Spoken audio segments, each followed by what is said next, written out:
오늘 주신 말씀은 시편 1편입니다. 시편 1편 1절부터 끝절까지 오늘부터 시편 강해를 시작하려고 합니다. 이 강해는 찬송의 언어의 연장선에서 하는 것입니다. 저는 공식으로 시편을 강해해 본 적이 없는데 원래 시편은 노래하라고 주신 것인데 그것을 작문처럼 공부하는 것이 과연 그 원래 의도를 얼마나 살릴 수 있을지는 의문입니다. 우리는 구약 시대에 시편 찬양의 전통과 거리가 멉니다. 시대적으로도 그렇고 심리적으로도 그렇고 우리는 히브리어를 모르고 유대인들이 어떤 식으로 시편을 노래했는지 본 적도 없고 들어본 적도 별로 없습니다. 또 그런 전통이 기독교에 그대로 살아남지도 못했습니다. 꽤 오래된 영화 어부의 신발이란 영화를 보면 배우 안토니 퀸이 러시아 신부로는 최초로 카톨릭 교황이 되는 그런 줄거리를 담은 영화입니다. 그가 교황으로 선출된 다음에 바티칸 안에만 갇혀 있는 게 답답해서 하루는 일반 신부의 복장을 하고 바티칸을 빠져나옵니다. 그래서 로마 시내를 구경을 하고 그러다가 어느 병자를 찾아가는 의사를 우연히 만나게 돼서 같이 환자의 집에 찾아가게 됩니다. 가난한 집이 환자가 숨을 거두기 직전에 찾아가서 환자가 임종을 합니다. 그래서 교황이 물론 신부님의 옷을 입고 있지요.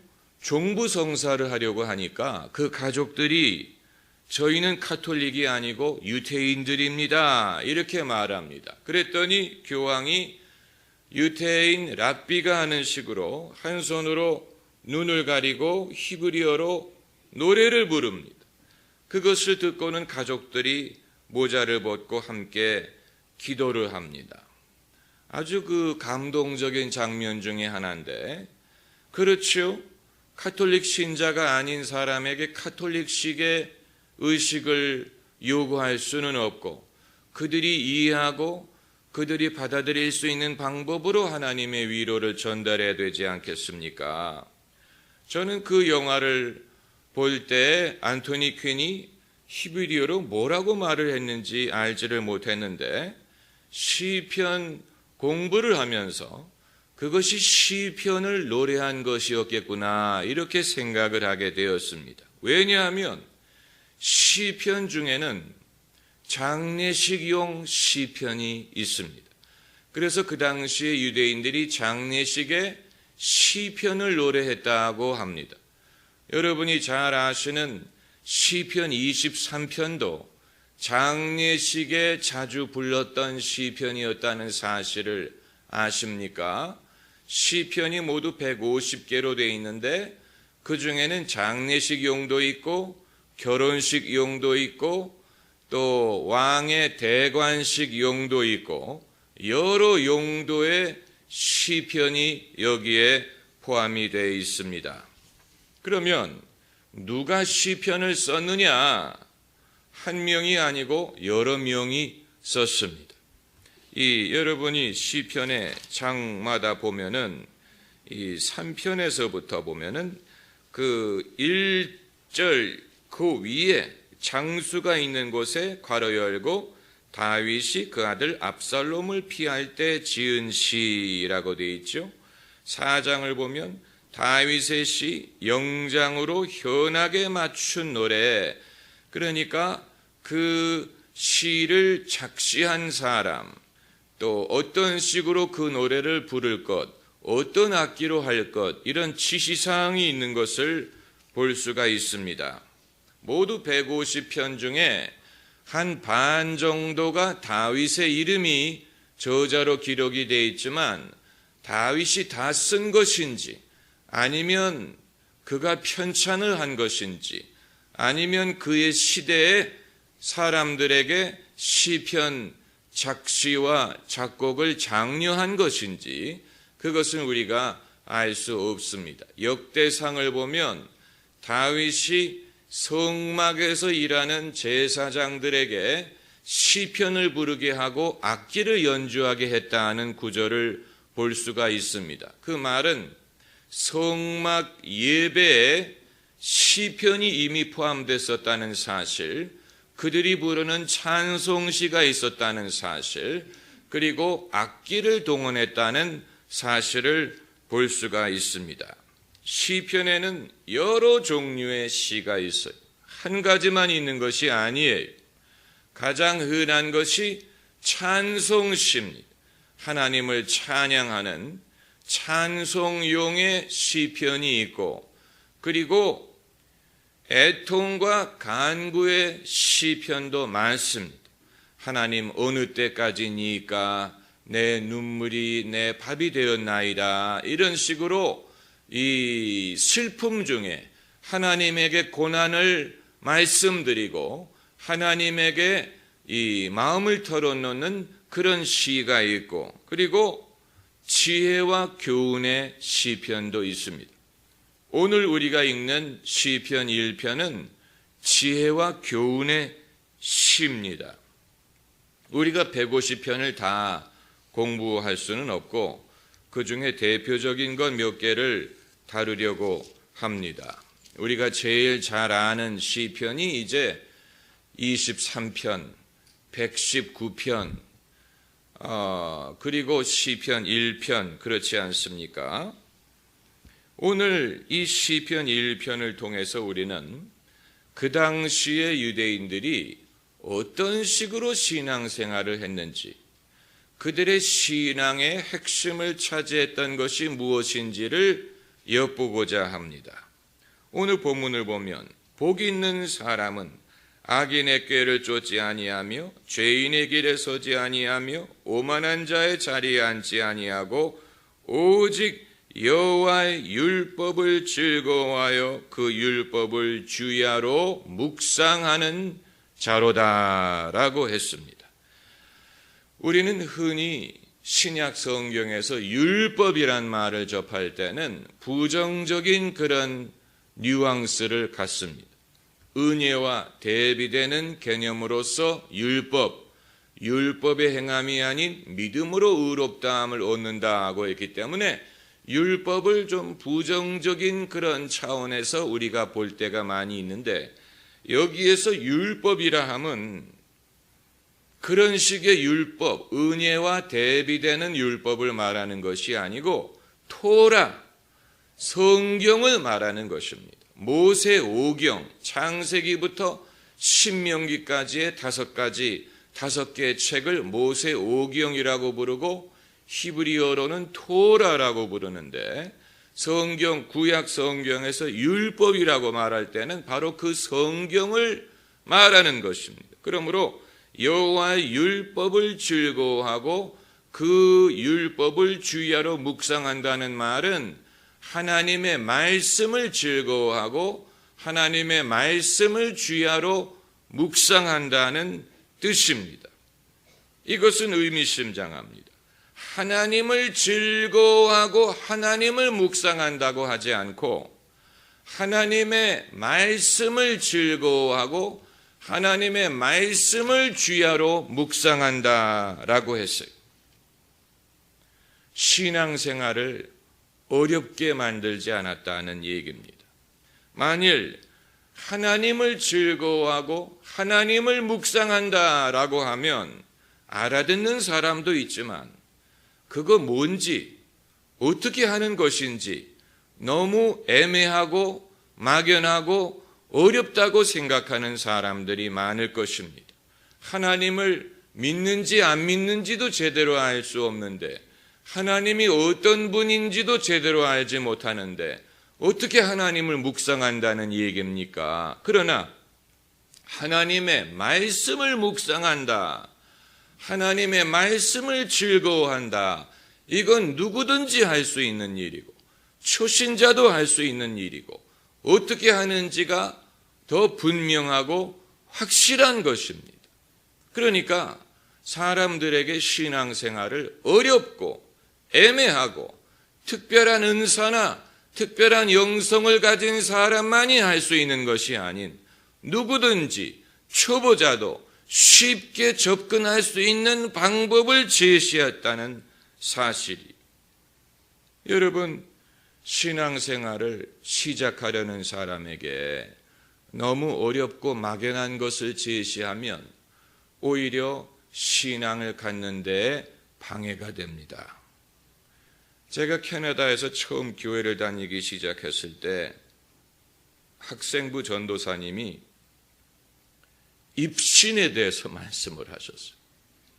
저희가 여름 수련회를 가기 전에 이제 그분이 준비를 시킨다고 수련회를 가면 입신을 할 수 있다, 이러면서 입신에 대해서 말씀을 하셨는데 교회를 처음 다니는 저에게는 그것이 아주 이상한 것으로 다가왔습니다. 무슨 이상한 경험을 요구를 하냐, 어떻게 하면 입신을 할 수 있다는 얘기냐. 그런데 수련회에 갔는데 아무도 입신하지도 않았고 입신할 일이 생기지도 않았습니다. 오히려 언제 입신을 할까, 언제요, 이상한 기대감만 심어주고 오히려 신앙을 갖는 데 방해가 됐습니다. 차라리 하나님의 말씀을 차근차근 가르쳐 주었더라면 믿음을 가질 수도 있었을 텐데 이상한 신비한 경험부터 말하는 바람에 기독교인이 되려면 그런 신비한 체험을 해야 되는 모양이다. 그러면 나는 어떻게 기독교인이 될 수 있느냐. 오히려 사람들이 믿음을 갖는 것을 어렵고 힘들게 만든 것입니다. 피터 와그너 교수는 소위 거룩한 호기심이란 말로 교회를 처음 찾아온 사람이 교회에서 일어나는 시끄럽고 소란스럽고 신비한 그런 현상을 볼 때 거기에 대해서 거부감을 갖기보다는 거룩한 호기심을 가져서 이것이 뭔가, 어떻게 이렇게 할 수 있나, 그런 식으로 관심을 끌 수 있다고 말했지만 그것도 한두 번이지 어떻게 사람이 매번 거룩한 호기심을 갖습니까? 충분히 나에게 의미가 전달되지 않은 상황에서는 그것은 나중에는 실증이 나고 오히려 방해가 되는 것입니다. 나에게 의미 전달이 되지 않는 어떤 것도 그것이 나의 신앙에 도움을 주지 못하고 오히려 벽이 되고 담이 되고 장벽이 될 수밖에 없습니다. 그래서 시편은 그 당시 유대인들의 신앙을 보여주는 것인데 신앙생활의 기본을 어떤 특별한 영성을 가진 사람만이 할 수 있는 것이 아닌 모든 사람이 쉽게 접근할 수 있는 방법을 제시했습니다. 하나님을 묵상하는 것이 아닌 하나님의 말씀을 묵상함으로써 하나님을 알 수 있다는 얘기. 하나님의 말씀을 즐거워함으로써 하나님을 즐거워할 수 있다는 얘기입니다. 하나님의 말씀을 주야로 묵상하는 자로다. 불교에서 하는 수행은 마음을 비우고 그야말로 무아지경에 이르기를 원하는 것이죠. 아무것도 없는 상태로 가려고 하는 것입니다. 그러나 성경이 말하는 묵상은 마음을 비우기 위한 것이 아니고 하나님의 말씀을 내 마음에 채우기 위한 묵상. 여기에는 큰 차이가 있습니다. 소가 늘 입을 우물거리는 이유가 뭡니까? 여울질을 한다고 그러지요? 맞습니까? 무슨 질이요? 되새김질. 되새김질을 합니다. 그래서 소는 어금니가 발달했습니다. 이 맷돌과 같은 어금니로 되새김질을 하기 때문에. 그런데 되새김질을 하려면 먼저 위에 뭐가 들어가 있어야 그걸 되새김질을 할 수 있지, 위가 비어 있으면 어떻게 되새김질을 할 수 있습니까? 마찬가지로 묵상을 하려면 먼저 내게 하나님의 말씀이 들어와야 그것을 묵상할 수가 있는 것이지, 말씀도 없고 또 가르침도 없고 아무것도 없는 상황에서 그냥 묵상을 하라, 그러면 사람은 이상한 것을 상상하고 오히려 미혹의 영이 찾아오고 오히려 진리가 아닌 이상한 경험을 할 수가 있는 것입니다. 예수님이 광야에 가셔서 마귀의 시험을 받으실 때 하나님의 말씀을 구체적으로 인용했다는 사실을 우리가 알아야 됩니다. 광야와 같은 묵상과 기도의 장소에서 그냥 우리가 마음을 비우고 기도하는 것이 아니고 하나님의 말씀을 가지고 묵상하고 기도할 때 그때 진리의 영인 성령이 우리를 도우실 수가 있는 것입니다. 그리고 특별히 이 시편에서 주목할 것은 시편인데, 다시 말하면 노래 아닙니까? 찬양시에 말씀의 중요성을 강조하고 있다는 사실이, 요즘의 찬양과 경배 문화를 보면 하나님을 경험할 수 있는 방법으로서 찬양과 경배 자체를 강조하고 있지 않습니까? 찬양과 경배 집회에서 말씀 강조하는 경우 별로 없지요. 설교가 차지하는 비중은 적어요. 하나님을 경험하는 방법으로서 찬양 자체를 강조해 찬양을 통해서, 경배를 통해서 하나님을 경험하는 것을 강조하지 않습니까? 그러나 시편이 이것이 하나의 장르인데도 불구하고 자기에게 지목하지 않고 여호와의 율법을 강조했다는 사실이 중요한 것입니다. 하나님의 율법을 즐거워하고 주야로 묵상하는 자로다. 그러면 어떤 유익을 얻는다고 했습니까? 그 유익이 바로 다음 절에 나옵니다. 저는 시냇가에 심은 나무가 시절을 쫓아 과실을 맺으며, 한번 따라해 보세요. 시절을 쫓아 과실을 맺으며. 그러니까 과실을 맺는 것도 시절을 쫓아야 되는 것인데, 이건 참 여러 가지 의미가 있습니다. 인생에는 여러 시절이 있습니다. 젊을 때는 젊을 대로의 시즌이고, 중년에는 중년의 시즌이 있습니다. 학생일 때는 그것도 학생으로서의 시즌이에요. 또 독신일 때는 독신으로서의 시즌이에요. 또 직장인일 때는 직장인으로서의 시즌입니다. 인생에는 이처럼 여러 시즌이 있어요.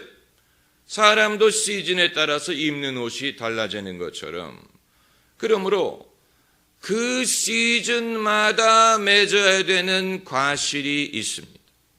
젊었을 때는 젊었을 때에 맺어야 되는 과실이 있고, 학생일 때는 학생으로서 맺어야 되는 과실이 있고, 미혼일 때는 미혼일 때만 맺을 수 있는 과실이 있고, 이런 식으로 시절을 쫓아 과실을 맺어야 됩니다.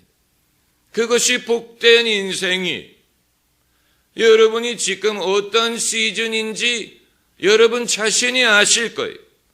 그 시즌에 맞는 열매가 있습니다. 그걸 맺으면 여러분은 성공하는 것입니다. 독신인 사람이 결혼한 사람의 행복을 부러워하는 것은 소용이 없어요. 독신일 때는 독신일 때 할 수 있는 일이 있습니다. 그때 이루어야 되는 일들이 있습니다. 학생이 사회인을 부러워하는 것은 소용이 없어요. 학생 때도 금방 지나갑니다.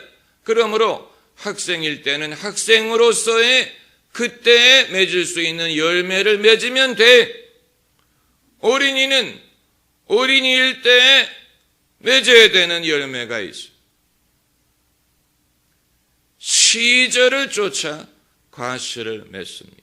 그런데 복이 없는 사람은 자기가 어떤 시즌인지도 모르는 것뿐만이 아니고 그 시즌을 견디지를 못해.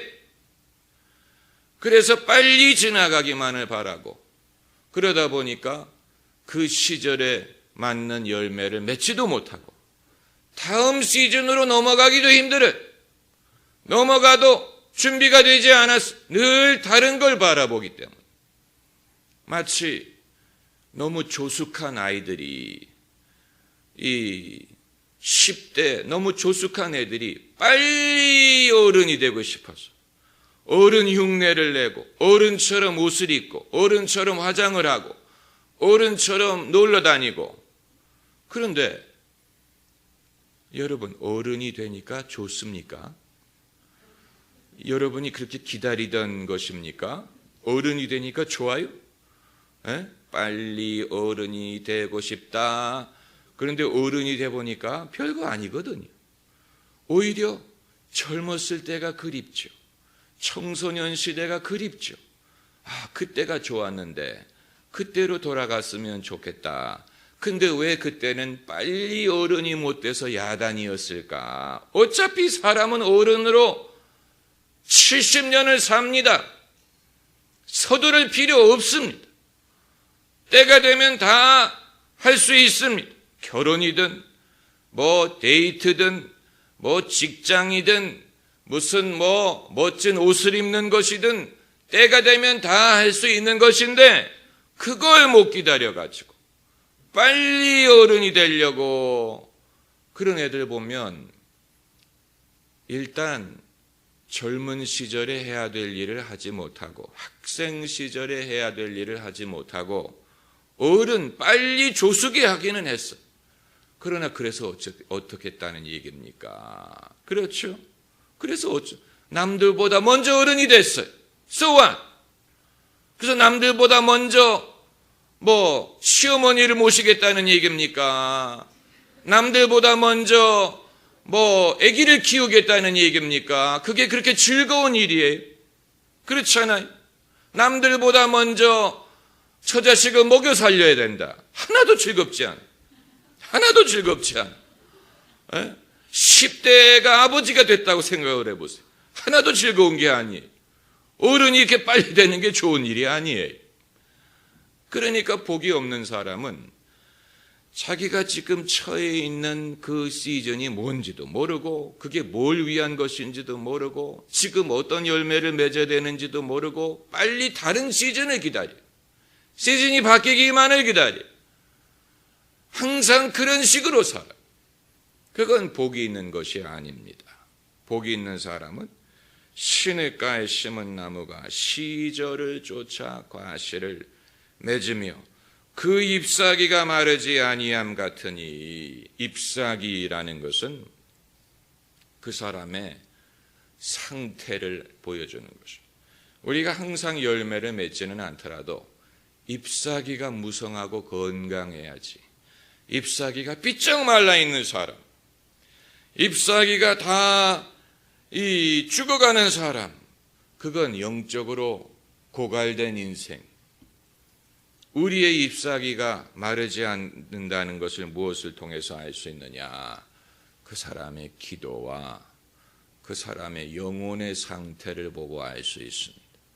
그 사람이 기도 생활이 있느냐, 이 기도가 풍성하냐, 그것을 가지고 그 사람의 영혼이 살아있느냐, 영혼의 샘물이 넘치느냐 하는 것을 알 수가 있는, 그런 사람은 어려운 상황에서도 그것을 감당할 수 있는 힘이 있고 감사할 수 있는 능력이 있고 또 기뻐할 수도 있고 여유가 있고 평강이 있는데, 잎사귀가 마른 사람은 평강도 없고 기쁨도 없고 감사하지도 못하고 기도하지도 못해.